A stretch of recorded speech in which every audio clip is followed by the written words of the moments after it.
a tener el laboratorio de las bacterias infecciosas de los animales domésticos. Dentro de esta unidad vamos a ver 5 géneros bacterianos. Entonces vamos a ver Pasteurella, vamos a ver Brucella, Bacillus, Clostridium, Pseudomonas. Ya todas estas las vieron ustedes en la teoría, por lo que voy a explicarles de manera breve para hacer una introducción las bacterias, pero ustedes pues ya con las respectivas doctoras vieron estos temas. Entonces vamos a empezar hablando de Pasteurella. Pasteurella ya ustedes vieron con la doctora Muñoz que son bacterias consideradas como bacilos cortos, gram negativo. En alguna literatura dice que se ven como bacilos curvos, pero realmente son bacilos cortos que no llegan tampoco a ser cocobacilos, bueno, sí, como Brucella.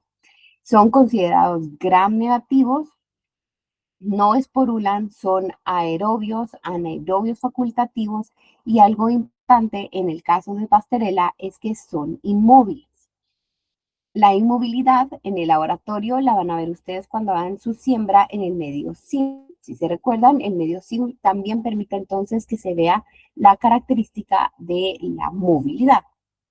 En cuanto a la bipolaridad, recuerdan ustedes que ya vimos en la microbiología 1 que la bipolaridad pues tiene una conexión o una correspondencia con el tipo de cápsula que presenta Pasteurella. La cápsula de Pasteurella está compuesta mayormente de ácidos que van a hacer que cuando haya eh, que cuando exprese sus factores de virulencia, pues entonces se vea esta particularidad de la cápsula.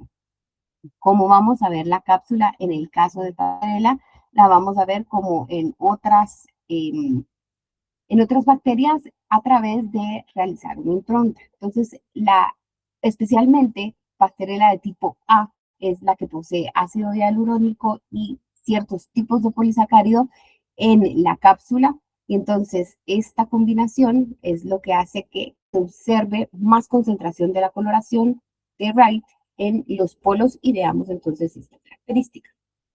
Esta llamada se está grabando. Crece en medios de cultivo enriquecidos con sangre o suero, por lo que la siembra inicial vamos a hacerla en agar sangre. Es oxidasa positivo, catalasa positivo y urea negativo. Pasteurella crece, como hemos estado viendo en otros. No, doctora. Sí, sí. Solo fíjese que, bueno, al menos yo no veo su presentación en grande y tampoco que esté cambiando de diapositiva. No, yo tampoco, cabe interrumpir la IVA. Ay, miren, entonces sabe que me dijeron, espérenme, vamos a volver a hacer el. Ya quedó en la portada, doctora. Gracias. Ahorita, bueno, a ver si sí. Gracias, Patos. Ahora sí. Hoy sí, doctora. Hoy sí, perdón. Voy a repetir para que me vayan siguiendo, porque según yo íbamos juntos.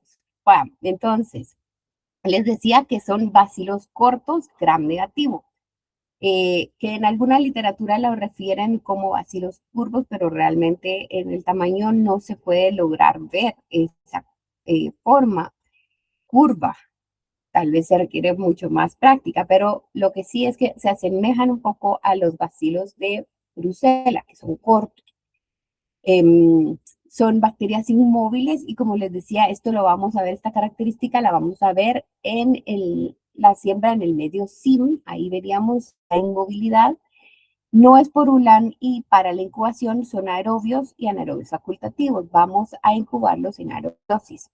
Luego les hablaba de la característica de la bipolaridad que ustedes ya la vieron tanto en microbiología 1 como en la clase de Pasteurella con la doctora, y es la composición específica de la cápsula de Pasteurella, que a diferencia de otras cápsulas, esta está formada principalmente de ácido hialurónico. Tiene también otros polisacáridos y esta composición de la cápsula va a hacer que cuando se presenta este factor de virulencia y hacemos una tinción de Wright, se concentre el color hacia los polos y por eso nosotros logramos ver esta característica de bipolaridad lo que hace que podamos diferenciarla de otros géneros bacterianos que son importantes en microbiología veterinaria específicamente, ¿verdad? Entonces, em, hablaba también de los medios de cultivo, que vamos a sembrarla en agar sangre, ya que crece, no es muy exigente y crece entonces en medios de cultivo enriquecidos. Es oxidasa positivo, catalasa positivo y urea negativo. Crece a 37 grados centígrados y el tiempo para la incubación es de 24 a 48 horas, que es lo que ustedes han estado viendo en la mayoría de bacterias. Pastorela multosi es comensal de mucosas en vías respiratorias altas, principalmente cavidad oral, tracto genital y digestivo de mamíferos y de aves. Normalmente se asocia Pastorela multosida a patógenos respiratorios. Por eso el diagnóstico diferencial de Pastorela se hace con Actinobacillus y Haemophilus. Produce enfermedades en aves como cólera aviar, en bovinos, fiebre de embarque y septicemia hemorrágica, rinitis atrófica en cerdos. Recuérdense que con rinitis atrófica también bordetela bronchiséptica va a actuar en esta rinitis atrófica. Rinoneumonitis cunícula e infecciones por mordeduras de gatos y de perros en humanos. Estas mordeduras, principalmente de gatos, son importantes por el tipo de infección que va a causar Pastorela.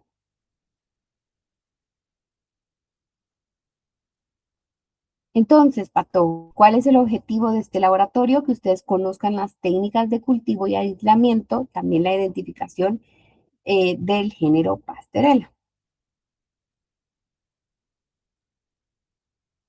Entonces, para este laboratorio, lo que vamos a hacer es hacer una siembra en medios de cultivo. Ya conocen ustedes el agar sangre. Vamos a hacer una siembra en agar maconqui. ¿Se recuerdan ustedes que el agar maconqui contiene estos ingredientes que están acá? Entre ellos, importante, la lactosa, las sales biliares, el cristal violeta y el indicador de pH, que sería rojo neutro. En el caso específico de Pastorela, vamos a sembrar un agar maconqui porque Pastorela no crece en medios de cultivo que tengan sales biliares, por lo que esperaríamos o no que crezca en agar maconqui. No. No crecían. Entonces vamos a sembrarla, pero en agar maconqui esperaríamos que no crezca.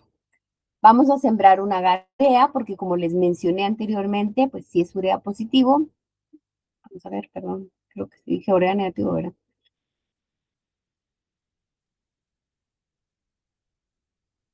Dijo negativo. Urea negativo, sí, ahorita me acordé que es negativo y que estaba diciendo tal cosa yo. Ok, entonces vamos a ver en agar urea, sería urea negativo y vamos a sembrar varios caldos base rojo fenol con carbohidratos. Entonces, a sangre lo van a sembrar por agotamiento. Espero que esta semana queden mejores los agotamientos. Si alguien necesita que mañana yo les enseñe cómo hacerlo, volvemos a hacerlo.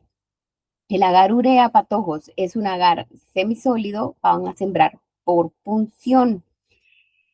La siembra por punción van a puncionar y no lleguen hasta el fondo, sino llegan únicamente a un tercio del tubo, de manera que puedan entonces observar, por ejemplo, en el caso del medio SIM, si hubo movilidad o no, pero en el caso de urea, con que ustedes siembren en un tercio del tubo, pues va a haber un cambio de coloración si fuera positivo.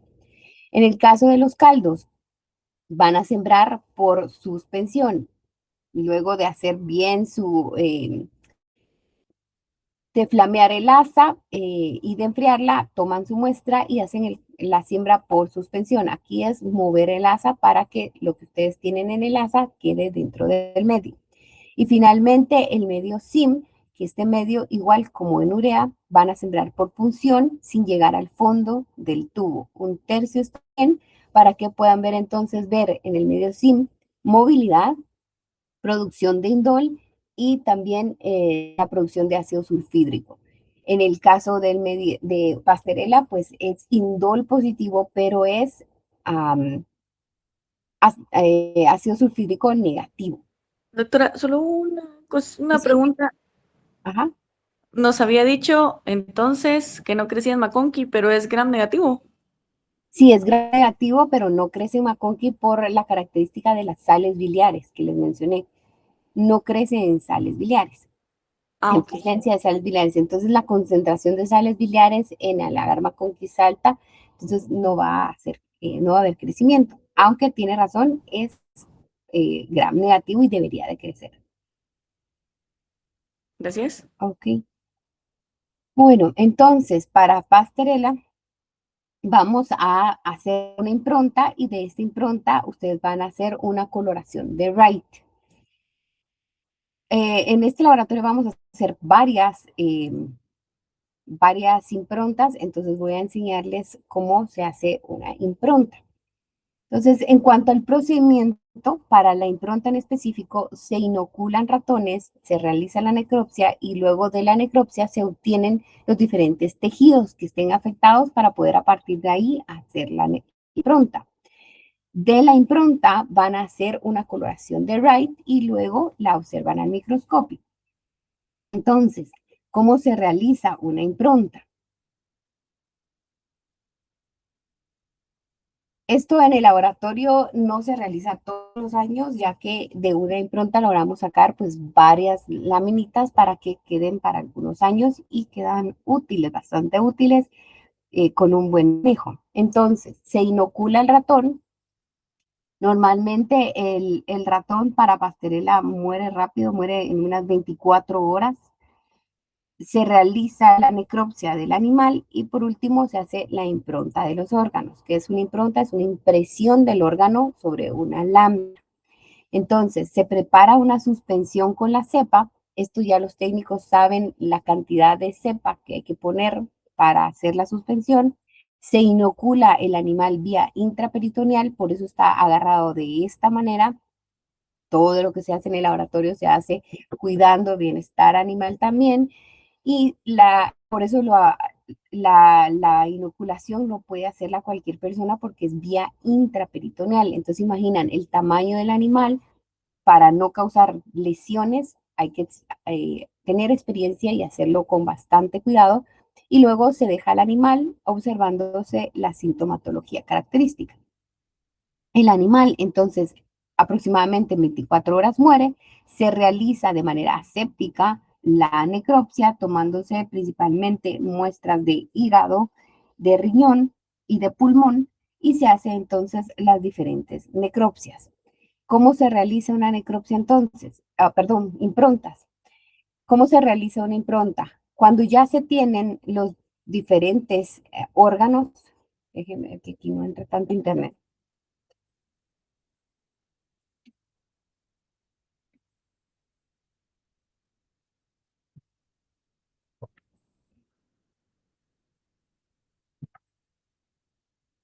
A ver si carga ahí.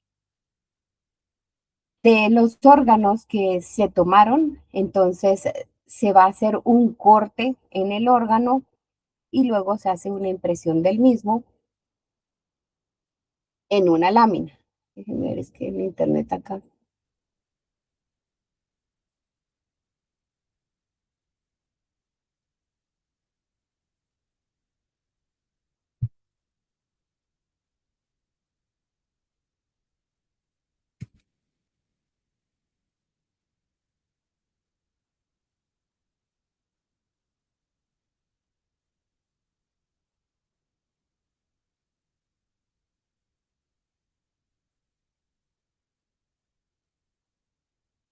Vamos a ver si ya carga.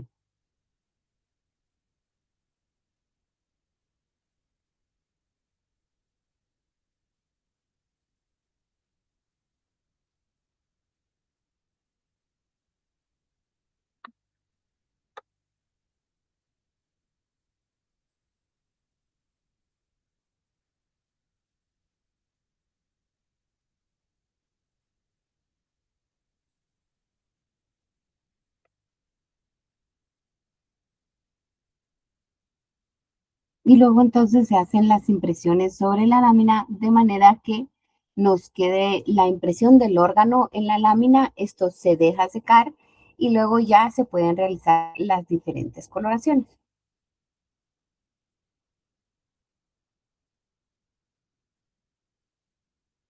Eso en cuanto a la impronta y la coloración de Wright. En el caso ya de la siembra en los medios de cultivo, como les he mencionado en los laboratorios anteriores, vamos a hacerlo a partir de cepa. Esto, aunado a la logística que se debe tener en los laboratorios, vamos a hacer entonces la siembra completa el día de mañana. Entonces, identifican sus medios, por favor, recuérdense de poner la sección, el módulo, la fecha, porque esto ayuda a los técnicos para poder identificar sus medios de cultivo y van a hacer la siembra por tratamiento en agar sangre y agar maconqui. Aunque sabemos que en agar maconqui no crece, van a hacer la siembra por agotamiento. Esto se va a llevar en cuba a 37 grados centígrados por 24 horas en condiciones de aerobiosis y vamos a realizar dentro de una semana la lectura de las colonias. Además, mañana también van a sembrar sus siembras, sus bioquímicas, esto a partir de la cepa también, y de igual forma se va a llevar a incubar a 37 grados centígrados por 24 horas. La siguiente semana, ¿qué vamos a hacer entonces? La lectura de lo que ustedes sembraron para interpretar las pruebas y además van a hacer una coloración de Gram para que vean entonces ustedes la característica de gram negativos y los bacilos cortos que se observan. No sé si tienen alguna duda con el procedimiento de Pastorela, Pato. ¿Todo Solo una claro? duda, doctora. ¿Sí? ¿Con qué bacterias me dijo que se hacía el diagnóstico diferencial de la pastorela? Con la hemófilos y actinobacilos. De acuerdo, gracias, doctora. Ujú. Ok, si no hay más dudas con Pastorela, vamos a ver entonces la siguiente bacteria.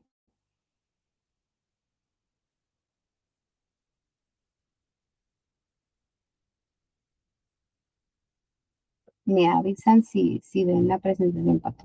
Pero- Doctora, disculpe, ¿podría volver a repetir el diagnóstico diferencial de Haemophilus y qué más? Actinobacilos. Gracias.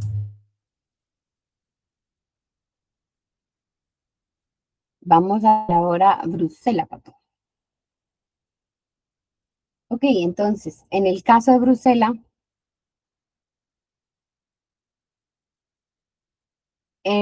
Brucela son cocobacilos igual gram negativos y también como pastorela son inmóviles. No esporulan y estos no tienen cápsula. Son aerobios y son capnófilos, es decir, que para su crecimiento requieren de un 5 a un 10% de CO2 para el aislamiento primario. En el caso de Brucela, hay algunas especies que crecen mejor cuando la atmósfera son en general aerobias, pero van a crecer mejor cuando la atmósfera se le agrega este 5 al 10% de CO2. Hay algunas especies que crecen mejor en este ambiente y otras que pueden crecer perfectamente en aerobiosis.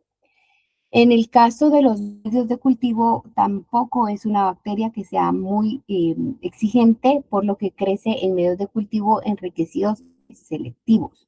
Entonces vamos a hacer una siembra en agar sangre.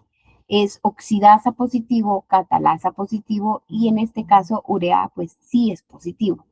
La temperatura de crecimiento, como hemos estado viendo, es de 37 grados centígrados, pero la brucela es muy lenta para crecer, entonces crece en un tiempo de más de 48 horas. Algo importante con brucela es que es una bacteria intracelular, que ustedes ya lo vieron en la literatura. Tiene predilección por órganos reproductores de animales sexualmente maduros.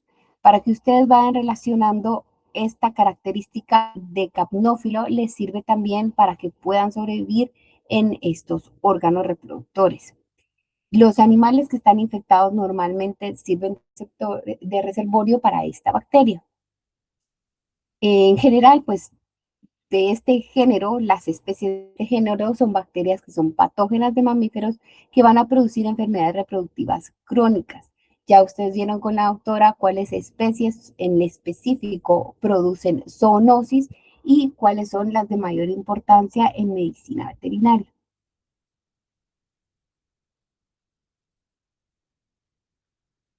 En este cuadro entonces está para que ustedes vean qué especies producen qué enfermedades y si ustedes se recuerdan, hay especies de Brucela que van a ser zoonóticas y otras que no, y también hay algunas especies que producen colonias rugosas y otras que producen colonias lisas. Y entonces, el objetivo de este laboratorio es que ustedes conozcan las técnicas de cultivo, aislamiento e identificación de este género.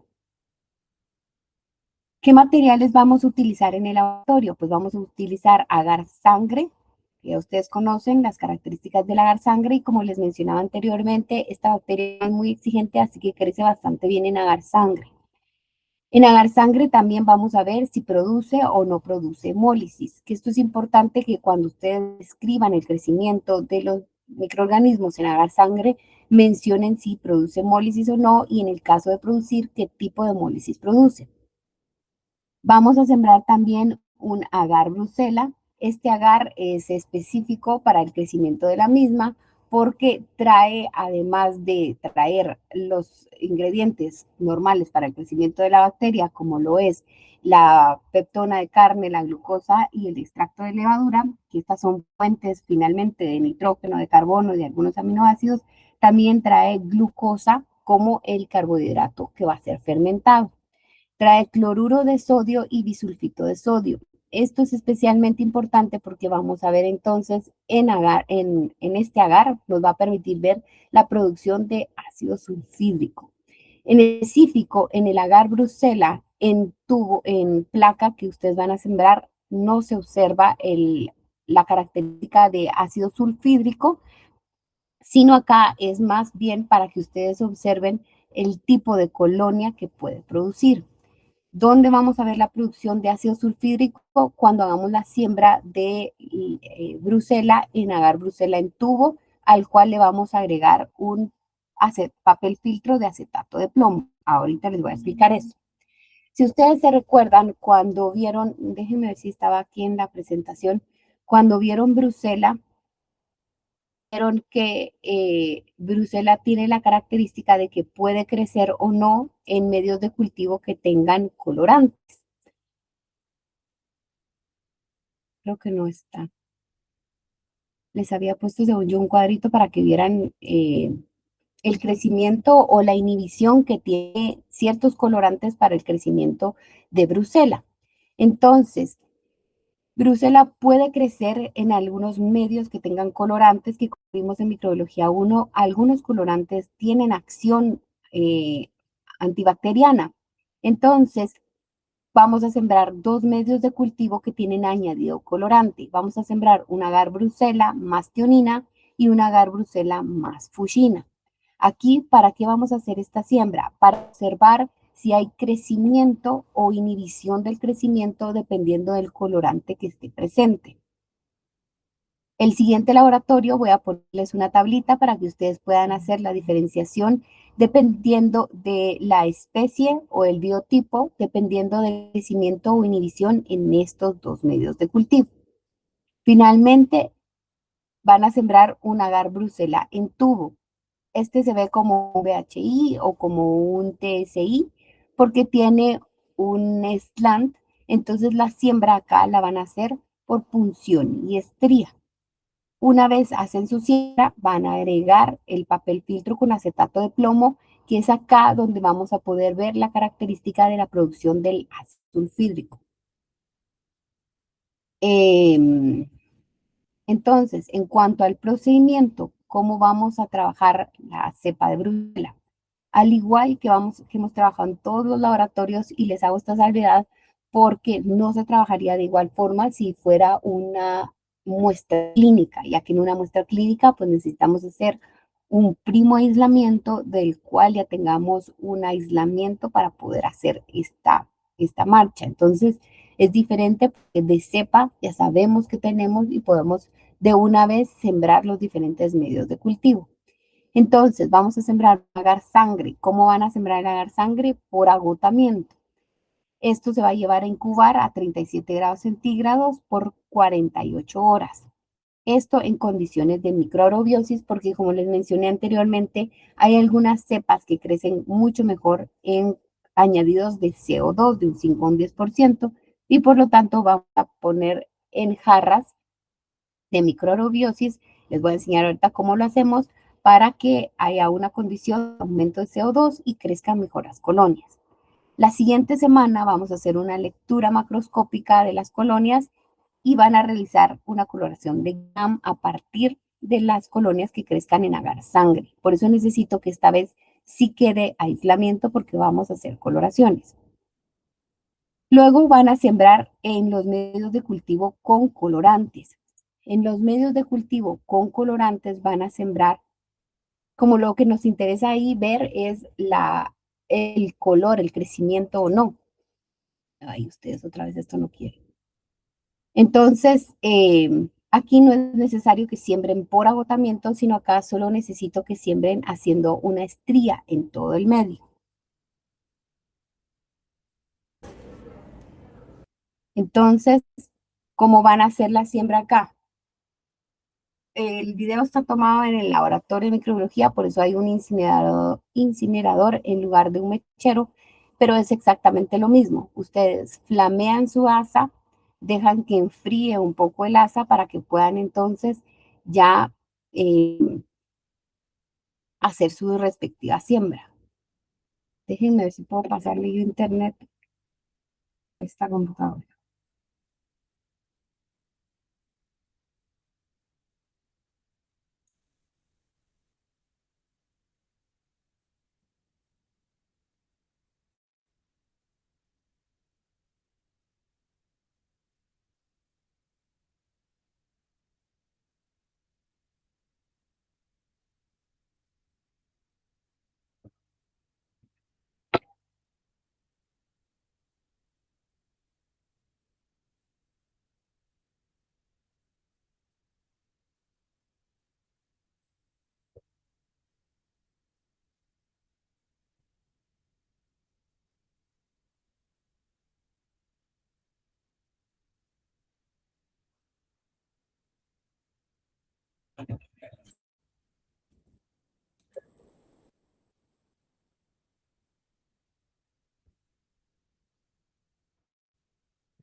Bueno, la idea es que vieran ustedes cómo se siembra con únicamente haciendo una estía y no haciendo agotamiento en el caso de estos medios de cultivo que tienen colorante y que aquí lo que queremos ver realmente es únicamente crecimiento o inhibición, o como en el caso de agarramba, que ahí lo que queríamos ver era la coloración de las colonias. Entonces acá no es necesario que ustedes hagan realmente un aislamiento, sino únicamente que puedan hacer una estría y de esa manera podamos ver entonces si hubo crecimiento o inhibición.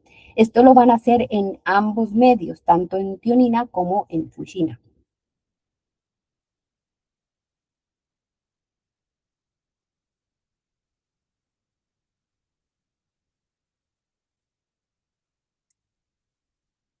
Ok, vamos a seguir entonces.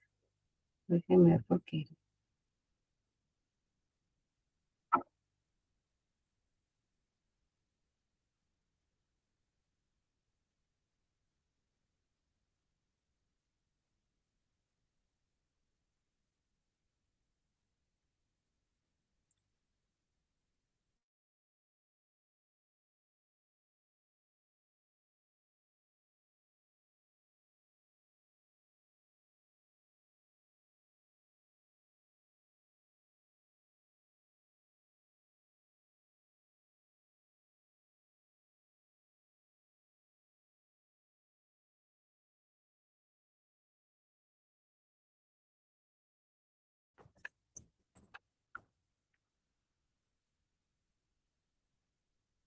A ver si agarra ahora porque con cambio de internet.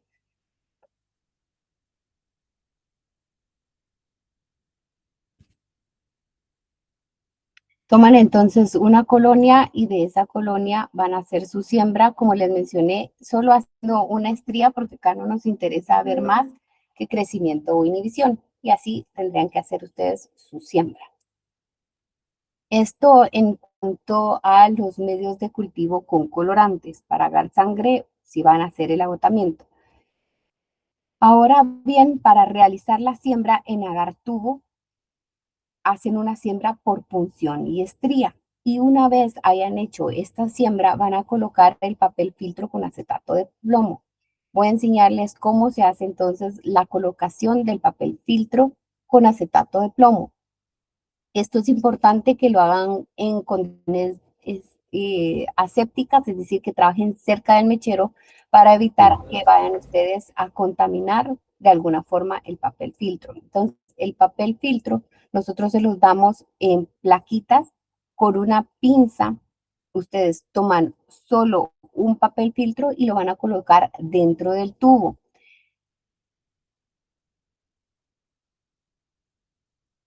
Entonces, de manera séptica, toman el papel filtro, lo introducen en el tubo y luego pues ya colocan el tapón del tubo.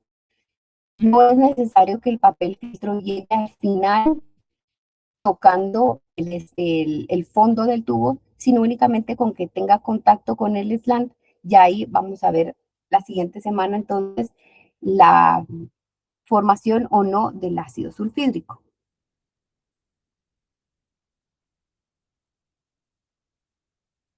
Esto entonces se va a llevar en incubación también a 37 grados centígrados y también por 48 horas en condiciones de microaerobiosis. ¿Cómo vamos a hacer esta condición de microaerobiosis? Pues ustedes ya conocen las jarras que tenemos en el laboratorio. Esto es solo para que ustedes se recuerden entonces de cómo se colocan entonces los diferentes medios de cultivo. Se enciende una vela y se coloca dentro. Al cerrar el frasco, lo que vamos a hacer es que la vela ayude al que se consuma el oxígeno presente y empiece a aumentar la cantidad de CO2. Esperan entonces a que se apague ya la vela y ya pueden meter la jarra a incubación.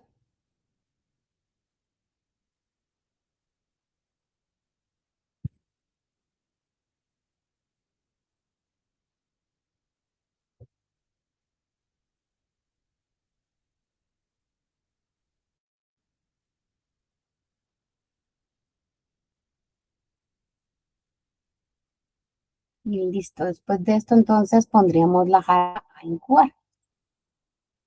¿Alguna duda para todos con el procedimiento que van a llegar a hacer mañana en cuanto a Bruselas? Buenos días, doctora. Ajá. Solo una pregunta. ¿En agar Bruselas va a ser únicamente en tubo? Agar Bruselas vamos a tenerlo de varias formas. Vamos a tenerlo en placa. Aquí es para que ustedes vean colonias. Van a tenerlo en placa con colorantes, con tiumina y con fuchina, y en tubo para que ustedes agreguen el acetato de plomo. Ok, gracias. ¿Alguna duda de cómo tienen que sembrar cualquiera de estos medios, Pato? Doctora, buenos días. Doctora, Disculpe, ¿qué dijo que tenía lagar Bruselas? Vamos a tenerlo a revisar. Esto de todas formas, como lo hicimos la semana pasada, ustedes van a investigarlo. Pero tiene tripteína, peptona de carne, que estos pues van a ser los nutrientes en general para fuentes de nitrógeno, de carbono y de aminoácidos. La glucosa, que va a ser el carbohidrato que va a fermentar. Y acá lo importante, aparte de los nutrientes para que haya crecimiento, es el cloruro de sodio y el bisulfito de sodio, que va a permitirnos observar la presencia del ácido sulfídrico, pero no la vamos a ver en el agar Bruselas, sino la vamos a ver hasta que añadimos el papel filtro con acetato de plomo en tubo. en esta siembra no van a ver la característica de ácido sulfídrico.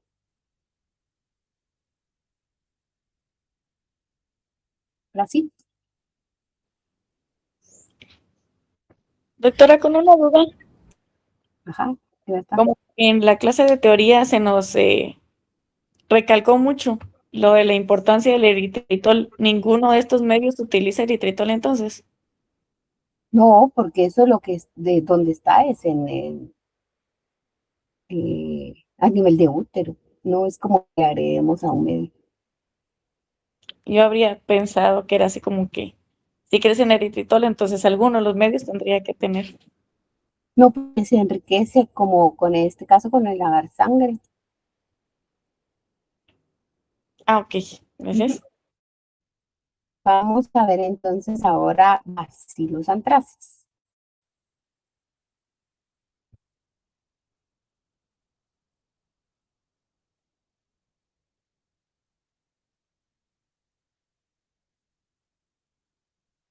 Me dicen si ven la presentación, papá. Sí, doctora. Sí. Ok, entonces vamos a ver ahora Bacillus anthracis y sí, no sé por qué ya no veo si cambio o no de diapositiva, así que me van avisando. Entonces, gracias. En el caso de Bacillus anthracis, como vimos en clase, ya acá es un bacilo gram positivo. Son bacterias que son móviles. Déjenme ver si puse Bacillus anthracis. Sí. Son bacterias que son móviles y acá algo característico es que en general el género Bacillus son bacterias móviles, la excepción Bacillus anthracis que es inmóvil. Esporulan y poseen cápsula y crecen en características de aerobiosis y también son anaerobios facultativos. No crecen en medios que no sean enriquecidos, así que no son muy exigentes para su crecimiento. Vamos a hacer una siembra en agar sangre. Son gelatina negativos, es decir, que no van a hidrolizar la gelatina, no la licúan. Catalasa positivo, oxidasa negativo. Estos crecen a una temperatura de 37 grados centígrados y no son tan lentos como Bruselas, sino que en 24 48 horas pues ya tenemos colonias formadas. De manera general, como vimos en clase, el género Bacillus está ampliamente distribuido en el ambiente. Y esto gracias a que posee esporas que toleran las condiciones ambientales y les permiten sobrevivir a estas condiciones extremas. Lo importante de la característica de la formación de esporas es que pueden sobrevivir en el suelo y de ahí sería de donde los animales mayormente se van a contagiar con Bacillus anthracis. Hay algunas especies que son importantes que ya vimos en clase, que es Bacillus anthracis, Bacillus cereus y Bacillus subtilis, afectando cada una de ellas, como ya lo vimos, a distintas especies animales, pero lo importante es que tienen la característica de producir zoonosis. ¿Cuál es entonces el objetivo de este laboratorio? Que ustedes conozcan las técnicas de cultivo, aislamiento e identificación del género Bacillus. Entonces, en cuanto a los materiales a utilizar, vamos a utilizar agar sangre para la siembra. Igual acá van a sembrar por agotamiento. En las pruebas bioquímicas que vamos a realizar van a ser una siembra en medio SIM. Aquí, como les mencioné anteriormente, la siembra se hace por punción sin llegar al fondo del tubo, sino que con 1/3 de tubo ahí estamos suficiente para el crecimiento de estas bacterias. Como ya hemos visto en otros laboratorios, el medio SIM, además de tener nutrientes, pues tiene triteína que nos va a permitir ver si la bacteria produce o no indol. Tiene también sulfato de hierro y amonio y tiosulfato de sodio, lo que nos va a permitir observar la característica de la producción de ácido sulfídrico. Entonces, dentro de una semana agregaríamos el reactivo de COVAX para ver o no la producción de indol. Van a hacer también una siembra en el medio gelatina, este semisólido también, por lo que la siembra se hace por punción. Y van a sembrar caldos con carbohidratos, en este caso salicina y manitol, y la siembra en estos pues se va a hacer por suspensión. Algo importante es que van a sembrar un agar BHI en tubo.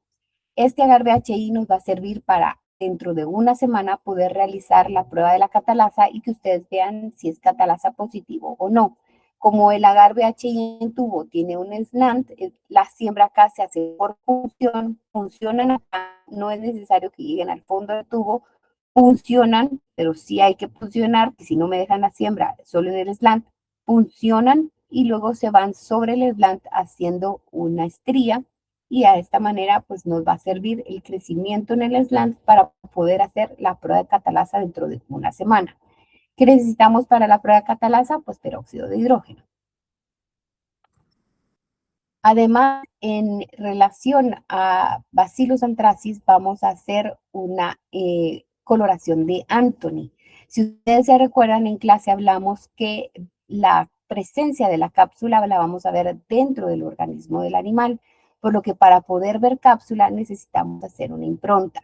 Ya les expliqué cuando vimos pastorela cómo se hace la impronta, entonces a partir de la impronta van a hacer la coloración de Anthony y a partir de la cepa la coloración de Gram.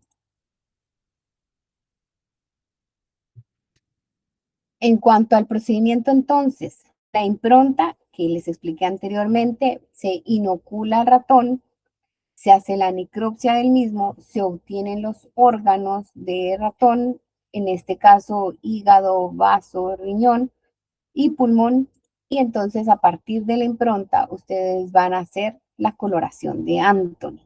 Una vez hecha la coloración, se observa al microscopio con el objetivo de 100 por y para esto utilizan aceite de inmersión. Esto la próxima semana. En el caso de la siembra, que es lo que van a hacer mañana, van a identificar sus medios y hacer la siembra por agotamiento en agar sangre. Esto se va a llevar en incubación a 37 grados centígrados por 24 horas en condiciones de aerobiosis, haciendo la siguiente semana la lectura y a partir de estas colonias de agar sangre la coloración de Gram. Mañana, a partir de la cepa, van a realizar sus distintas pruebas bioquímicas que también se van a ir a incubar en las mismas condiciones para hacer la lectura de los resultados la siguiente semana. ¿Alguna duda con el procedimiento para Bacillus?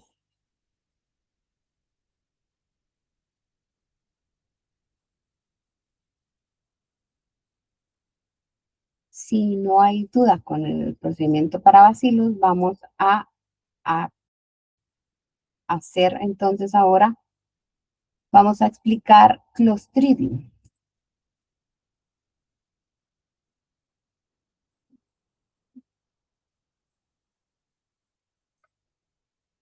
Me avisan, Patojo, si miran la presentación ahí.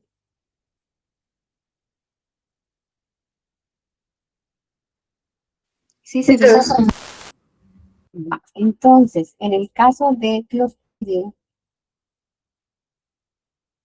igual ustedes, la ventaja es que ya vieron la mayoría de bacterias en teoría, entonces, pues, es solo para que les queden algunas características. Bacillus también son, Clostridium también son bacilos gram positivo y son móviles. Aquí también hay una excepción y es el caso de perfringens. Clostridium perfringens es inmóvil. Todos esporulan y la esporulación nos va a permitir a nosotros ver en la posición de la espora, ver, nos ayuda en el diagnóstico para ver la especie. Son anaerobios estrictos, entonces vamos a utilizar otra forma de incubación para darle la característica de anaerobiosis a la atmósfera de incubación. Crecen en medios enriquecidos con sangre con suero, así que vamos a hacer una siembra en agar sangre. Son oxidasa negativo, catalasa negativo y fermentan carbohidratos. Hay algunos Clostridium que no fermentan carbohidratos y por eso vamos a hacer las siembras de los caldos base rojo fenol con carbohidratos para que ustedes vean que también en cuanto a la fermentación o no de carbohidratos podemos hacer una distinción en cuanto a especies. La temperatura de crecimiento es de 37 grados centígrados y vamos a dejar esta siembra de 24 a 72 horas. Esto más bien porque las colonias, al ser pequeñas, crecen mejor si dejamos más tiempo en los medios en la incubación, no porque sean tan lentos para crecer como en el caso de Bruselas. Los Clostridium, al igual que bacilos, están muy difundidos en la naturaleza, encontrándolos gracias a su característica de producción de esporas en suelos, pastos y vegetales. Además, los Clostridium tienen la capacidad de crecer en materia orgánica en descomposición y también crecen en el tracto digestivo y heces de los animales. Y es así como muchas veces llegan los Clostridium a contaminar pastos. Las especies patógenas se van a muchas veces a agrupar dependiendo del modo o el lugar de acción de las toxinas, teniendo entonces, como ustedes ya vieron en clase, distinta clasificación de los Clostridium en base a esto, como Clostridium neurotóxicos, histotóxicos, enteropatogénicos y productores de enterotoxemia, además de la clasificación taxonómica de este género. ¿Cuál es entonces el objetivo de esta práctica? Que ustedes conozcan las técnicas de cultivo, aislamiento e identificación de este género bacteriano. ¿Qué materiales vamos a utilizar? Agar sangre, que ustedes ya conocen el agar sangre, y ahí van a sembrar por agotamiento. Vamos a sembrar un caldo RCM. Este caldo tiene una característica que van a verla de mejor forma en el laboratorio, y es que tiene un tapón. El tapón se llama tapón de Baspark. Es porque tiene vaselina y parafina. Entonces, este tapón, al ser vaselina y parafina, es un tapón que impide el ingreso de oxígeno porque son anaerobias.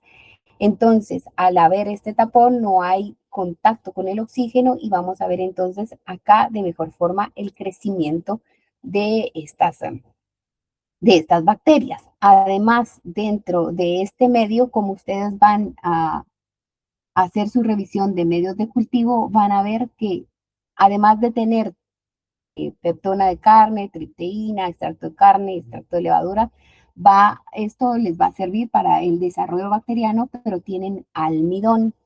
Ese almidón específicamente va a favorecer la esporulación de la bacteria y tiene también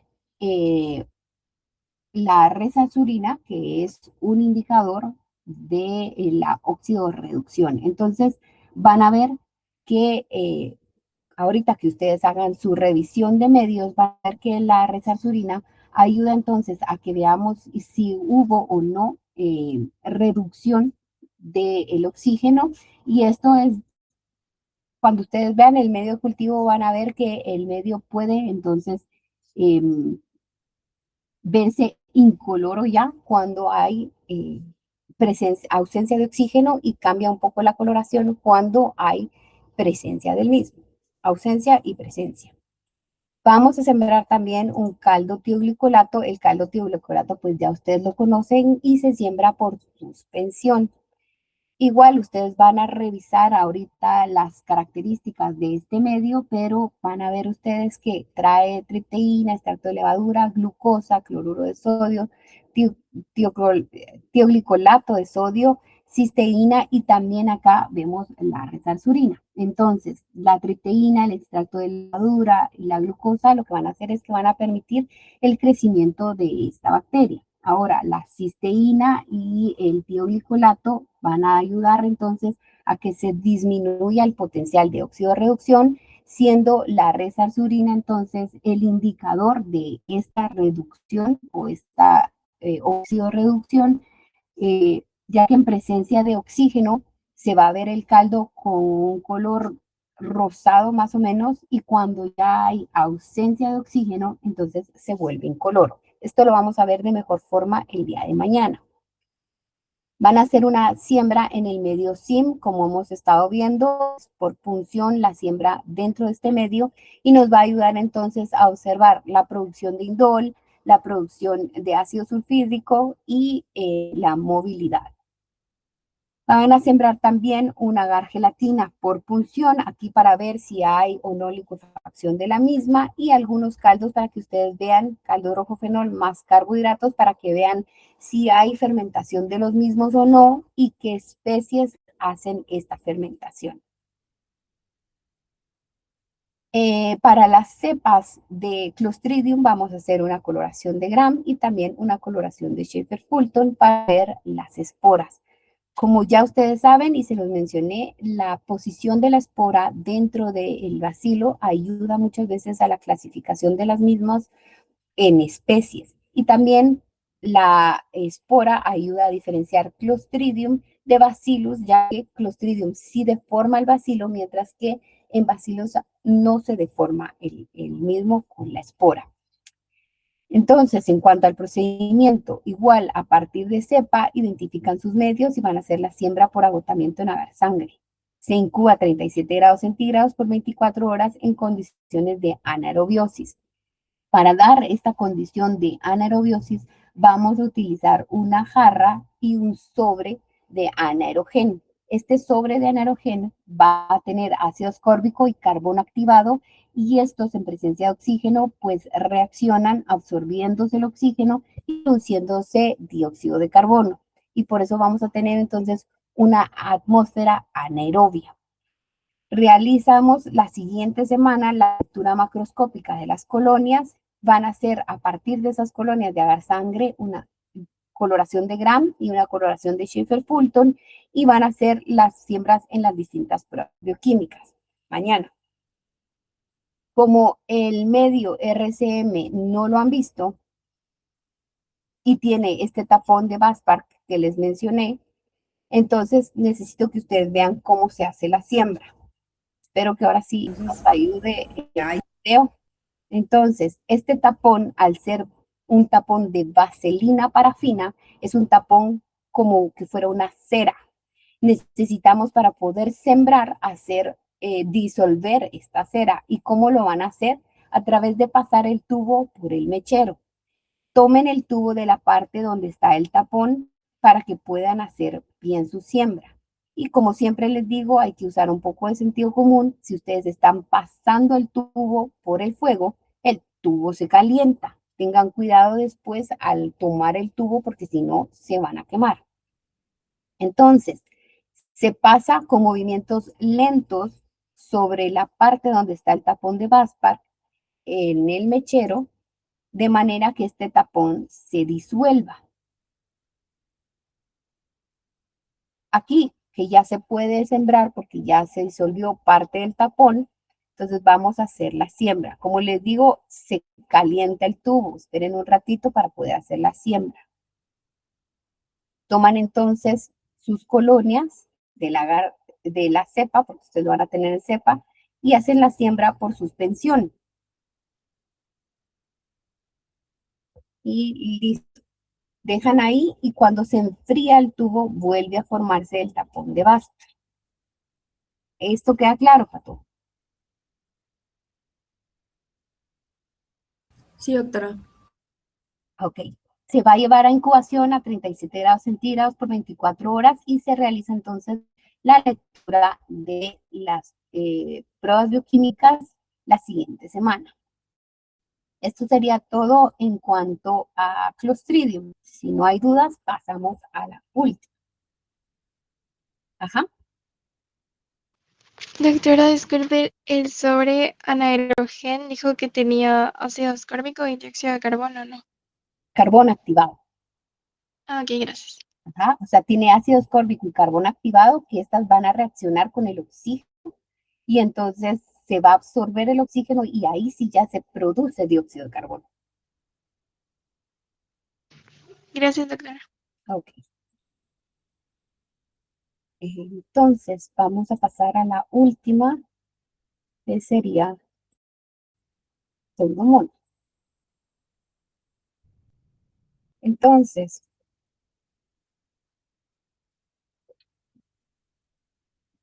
Pseudomonas son bacilos gram negativo. Estos sí son móviles. Yo creo que ustedes también ya vieron Pseudomonas en la teoría. No esporulan, pero algo característico de Pseudomonas es que pueden producir fácilmente biofilms. Los biofilms son estructuras que pueden formar las bacterias rodeados de un polisacárido externo que las protege del ambiente y de cualquier desinfectante. Por eso, cuando hay producción de biofilm, es muy difícil quitar a las pseudomonas y normalmente también pueden producirlas, y esto se ve más en las otitis, donde pues además de sus características que son resistentes a muchos antibióticos de manera intrínseca, pues ya es más difícil eliminar a las pseudomonas de estos ambientes tan húmedos. Crecen en características de aerobiosis y son productoras de pigmentos. Las pseudomonas, yo como que ya lo vieron ustedes en clase, pero vamos a ver que las pseudomonas tienen la capacidad de producir pigmentos.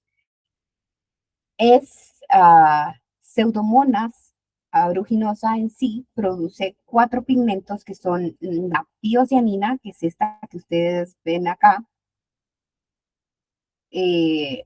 fluoresceína, o pioverdina, piorubina y piomelanina. Entonces, piorubina se va a ver así de color rojo, piomelanina de color negro, pioverdina es esta que ustedes ven acá, o también se le conoce como fluoresceína, y finalmente la piocianina, que se ve como un color azul verdoso.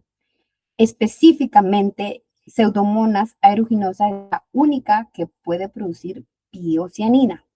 Las demás especies de pseudomonas pueden producir el resto de pigmentos, siendo la única que produce piocianina Pseudomonas aeruginosa. Esto nos ayuda entonces también en cuanto a la distinción de especies. Crece en medios de cultivo simples, no es muy exigente para su crecimiento, y algo importante que la diferencia de las que hemos estado viendo es que es oxidasa positivo. También catalasa positivo y urea positivo. Crece a una temperatura de 37 grados centígrados en 24-48 horas. Tiene una amplia distribución en la naturaleza, pudiendo encontrar en suelo, agua y también en materia orgánica en descomposición. Y tiene alta resistencia a antibióticos. Esto es especialmente importante porque Pseudomonas tiene resistencia intrínseca, es decir, que de manera natural Pseudomonas tiene resistencia a muchos antibióticos. Por lo que cuando ustedes tienen un caso clínico donde se sospecha de Pseudomonas, es muy importante que se haga antibiograma y que ustedes sepan a qué antibióticos de resistencia para que no los utilicen, porque no va a funcionar el tratamiento. Afecta tejidos debilitados por quemaduras. Esto es muy común verlo tanto en animales como en personas. Cuando hay una quemadura o un trauma o una herida, una neoplasia, crece fácilmente Pseudomonas. Esto principalmente porque puede crecer en aerobiosis y crece en ambientes húmedos. La formación de biofilms en estos casos es agravante para la situación, siendo que tiene alta resistencia a antibióticos. Los pacientes inmunosuprimidos también tienden a tener infecciones por Pseudomonas, y también pacientes que han tenido tratamientos largos con antibióticos o corticosteroides. Pseudomonas sería la primera sospecha de alguna bacteria que pueda agravar el cuadro clínico. ¿Cuál es el objetivo de esta práctica? Al igual que el resto que hemos visto, que ustedes conozcan las técnicas de cultivo, aislamiento e identificación de este género bacteriano. ¿Qué medios de cultivo vamos a utilizar? Agar sangre, agar maconqui. En el agar maconqui van a hacer una siembra por agotamiento. Agar BHI, y este agar BHI lo vamos a utilizar más para que ustedes puedan observar la coloración de Pseudomonas, la producción de pigmentos. Muchas veces en agar maconqui también se logra ver esa producción de pigmentos. Entonces, en estos medios de cultivo la siembra va a ser por agotamiento. Luego van a hacer una siembra en pruebas bioquímicas, que es el agar TSI por punción y estría, y van a hacer también una prueba de oxidasa.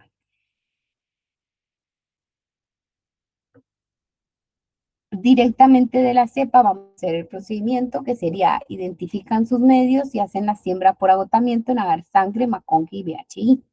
Esto se va a llevar a incubación en condiciones de aerobiosis y se va a realizar la siguiente semana la lectura de las colonias. Mañana también, a partir de la cepa, van a hacer sus siembras en pruebas bioquímicas y también se va a llevar a incubar bajo las mismas condiciones para que la siguiente semana ustedes puedan hacer la interpretación de resultados. Entonces, patojos, ¿está aquí alguna duda con lo que vamos a hacer el día de mañana? ¿Podría repetir lo de los pigmentos, por favor? Voy a regresar para podérselos enseñar.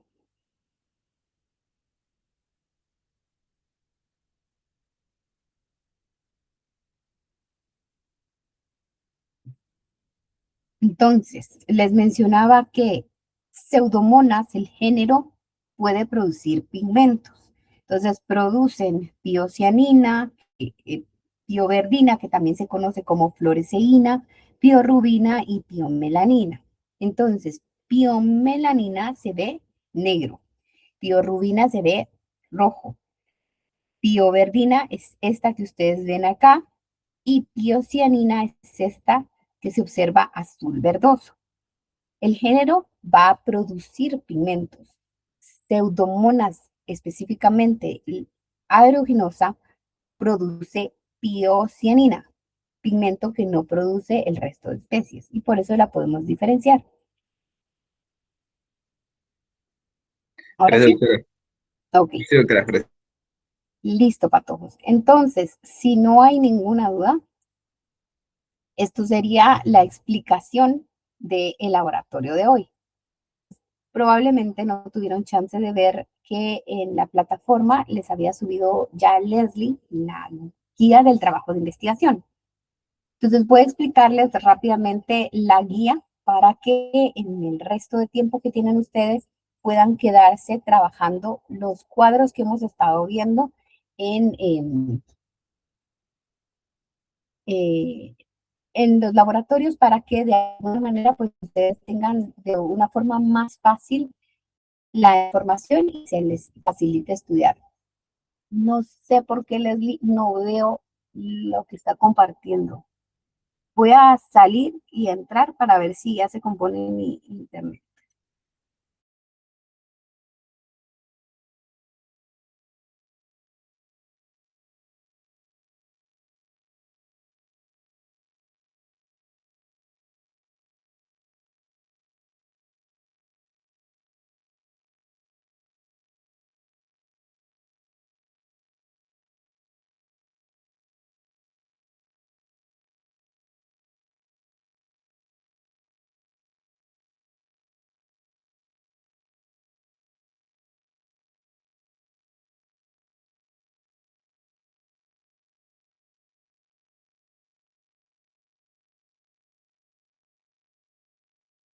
La guía la tienen ustedes en la plataforma para que la puedan leer detenidamente, pero voy a leerla con ustedes para que si hay alguna duda podamos resolverla de una vez. Entonces, la guía tiene como título Mecanismos de resistencia antimicrobiana en bacterias importantes en medicina veterinaria.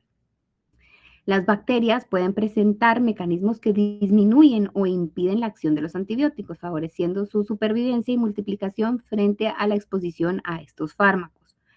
Comprender cómo se origina, adquiere y disemina la resistencia, así como los mecanismos moleculares que permiten a las bacterias sobrevivir frente a los antimicrobianos, es fundamental tanto para la aplicación en el tratamiento de enfermedades infecciosas como en el enfoque de una salud.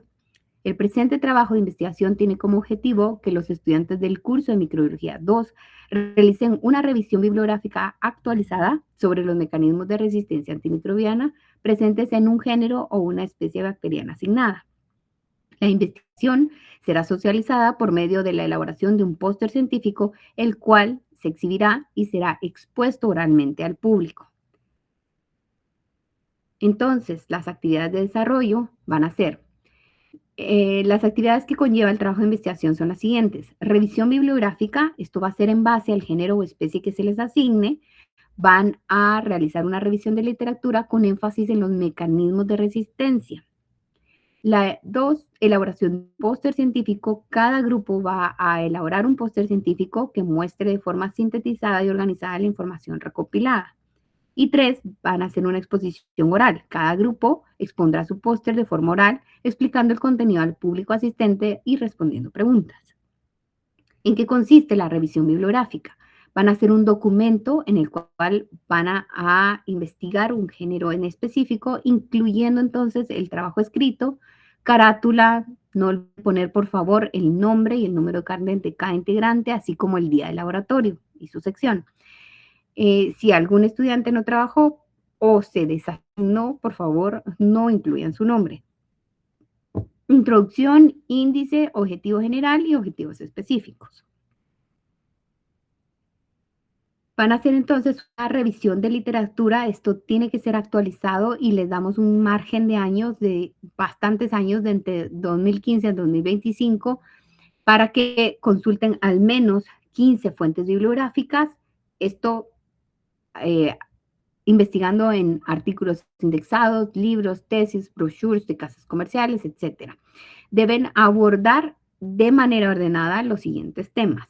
En cuanto a la bacteria que se les asignó, deben de tocar la clasificación taxonómica, características morfológicas y fisiológicas relevantes. Esto es importante, patojos, porque muchos mecanismos de resistencia se asocian a la morfología de las bacterias y hay otros que se asocian a características fisiológicas de las bacterias. Entonces, orienten por ahí las características que van a poner. Deben de poner el hábitat y la distribución de estas bacterias, las principales enfermedades que ocasionan y la importancia de este género o especie que les ha asignado en medicina veterinaria. Luego, en cuanto a la resistencia, van a poner el concepto de resistencia para que ustedes vayan entendiendo qué es. Van a explicar la diferencia entre sensibilidad y resistencia.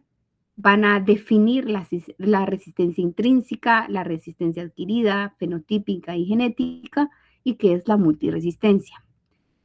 Luego van a poner qué factores favorecen la aparición y diseminación de la misma, terminando con el impacto de la resistencia en específico del género asignado bajo el enfoque de una salud. Y finalmente, entonces ya uniendo esta información, van a explicar los mecanismos de resistencia de la bacteria, profundizando en los mecanismos que ustedes pues ya estudiaron a lo largo de su trabajo y que están documentados para el género bacteriano. No inventen ahí, sino pongan lo que esté realmente en la literatura, relacionarlo cuando corresponda a las siguientes categorías generales de mecanismos de resistencia. Entonces los pusimos para simplificarles un poco cómo van a presentarlo. Pueden irlo relacionando entonces con el mecanismo de resistencia de inactivación o modificación enzimática del antibiótico, con el mecanismo de alteración del sitio blanco de acción del antibiótico, con la disminución de la permeabilidad de la membrana o de la pared celular y con las bombas de flujo. Se espera que los estudiantes identifiquen cuáles de estos mecanismos han sido descritos específicamente para el género o la especie asignada y que mencionen los antibióticos de mayor relevancia en medicina veterinaria que son afectados por esta resistencia. Entonces, esta es la parte medular del trabajo, donde ustedes, además de ya conocer la bacteria y conocer la resistencia, puedan unir este conocimiento en específico ya para medicina veterinaria. Terminan el trabajo con conclusiones, recomendaciones y las referencias en normas APA. Nosotros sabemos perfectamente, patojos, que esto pueden hacerlo con inteligencia artificial, así que no decimos que no lo hagan, pero sean inteligentes ustedes, ¿verdad? Entonces ustedes con la información que obtienen vayan armando un buen documento para que puedan ir entendiendo el mecanismo y entonces hacer una revisión bibliográfica que realmente aporte algo, ya que el enfoque es específicamente para medicina veterinaria. Al final del trabajo siempre les pedimos que incluyan una hoja de autoevaluación por grupo. Aquí incluyan el nombre de cada uno y el aporte que realizó en su trabajo. Tienen que firmarla todos los participantes y la agregan escaneando el trabajo al final del trabajo. Luego, para la elaboración del póster científico, acá hay algunas características que debe de cumplir el póster, en especial que sea elaborado en una sola pieza. no impriman como en 10 hojas para formar un solo póster. Hay lugares en el que les pueden imprimir el póster. Las medidas son de 90 centímetros de ancho por 120 de alto en orientación vertical para que todos los pósters tengan una uniformidad. La impresión es en papel o en cartón, no en plástico, sino que en papel o cartón, porque pues esto a la final se descarta y no queremos nosotros pues aumentar la contaminación. ¿Qué debe de incluir el póster? El título, nombres de los autores y números de carnet, introducción y los aspectos relevantes que ustedes consideren de la revisión bibliográfica, así como conclusiones y bibliografía. Obviamente, patojos, en el póster no tienen tanto espacio como para que ustedes se pongan a escribir cada cosa del documento. Es aquí donde vamos a poder ver la capacidad de ustedes de sintetizar y de extraer las cuestiones más importantes de su trabajo. No somos muy estrictas en relación a tamaño de letra ni a fuente que utilicen, pero sí es importante que la letra sea legible y que sea legible a 1.5 metros de distancia, ya que al ser una exposición de pósters, pues se necesita que se lea perfectamente. Cuiden los márgenes, la armonía, el contraste, la calidad y el tamaño de las ilustraciones, así como si utilizan cuadros, dibujos, tablas o fotografías, pues también cuiden ustedes que haya una armonía y que las imágenes que utilicen se observen bien y no sean imágenes que agrandaron tanto que al final pues, pierda su calidad y su nitidez. Los pósters deben de tener ojete y un material de refuerzo en cada extremo para que puedan realizar ustedes la colocación de los mismos. Algunas cuestiones que, pues, porque no es la primera vez que hacemos pósters, que les pedimos que consideren es que consideren la estructura en cuanto a la información dentro del póster.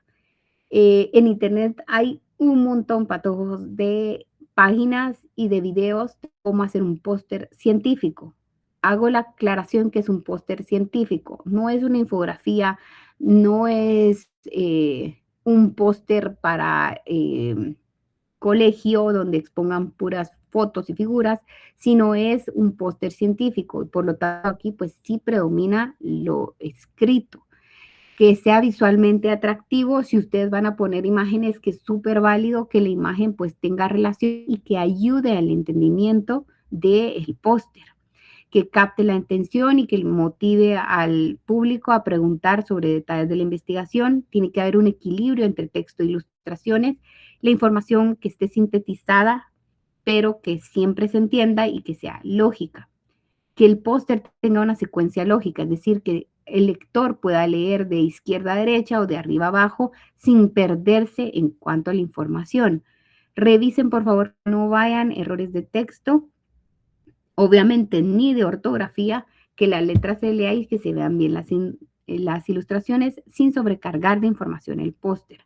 Y pues algo importante es la nitidez en cuanto a la impresión. No les pedimos acá que gasten miles, pero que sea una impresión de buena calidad que permita entonces apreciar su trabajo. La exposición finalmente del póster se va a hacer en el área asignada. El grupo entero debe de estar presente junto a su póster en el horario que se les asigne y van a explicar el póster al público que esté presente. La explicación debe ser clara y precisa y no se debe exceder de los 5 minutos por persona, porque la exposición de un póster pues no se hace al público en general como que estuvieran dando una conferencia, sino que el público asistente pasa con cada uno viendo sus pósters y oyendo su explicación. Aquí es importante porque los estudiantes deben de demostrar que dominan el tema y que pueden responder a las preguntas que el público les haga.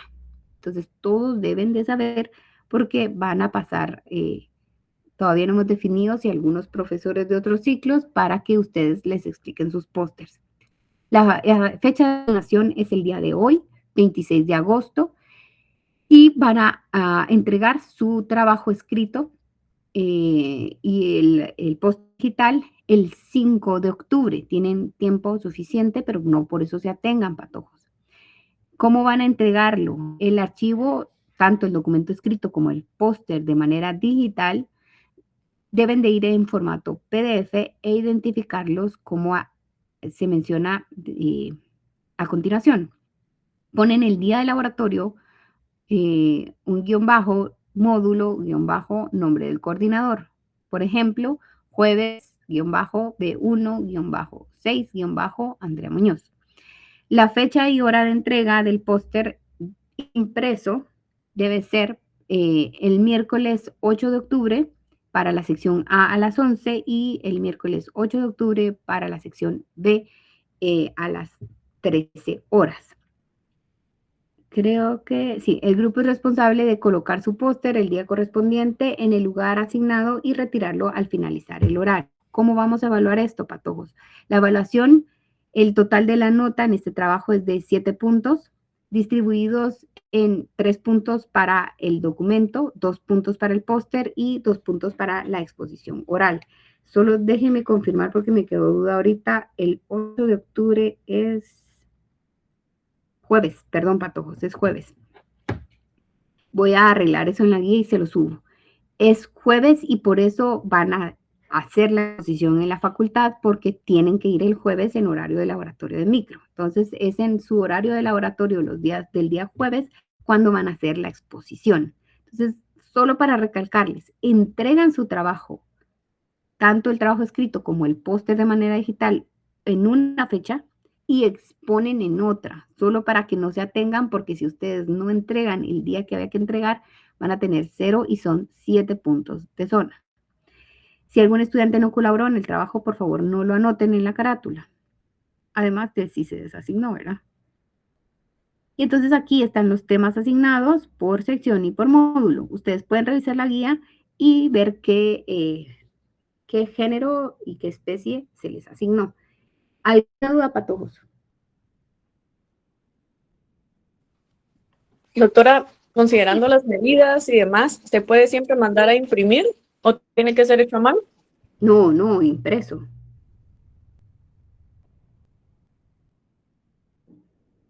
Gracias. Bueno, patojos, entonces si no hay dudas, los voy a dejar trabajando. En la UV tienen los cuadros que siempre les hago. La verdad, como son medios que ya hemos trabajado, ustedes básicamente ya tienen la información, uno que otro tendrán que revisar y agregar la información. Entonces, suben su cuadro, tienen hasta las 9 para subirlos, son varios por módulos, así que les da tiempo trabajando todos juntos. Y el día de mañana necesito que los lleven para que podamos completar, hablar de los medios de cultivo, si quedó alguna duda, si hay alguien que necesita que hagamos algún procedimiento para explicarles allá, y si no, pues trabajamos como la semana pasada, que llegan, siembran y terminamos el laboratorio.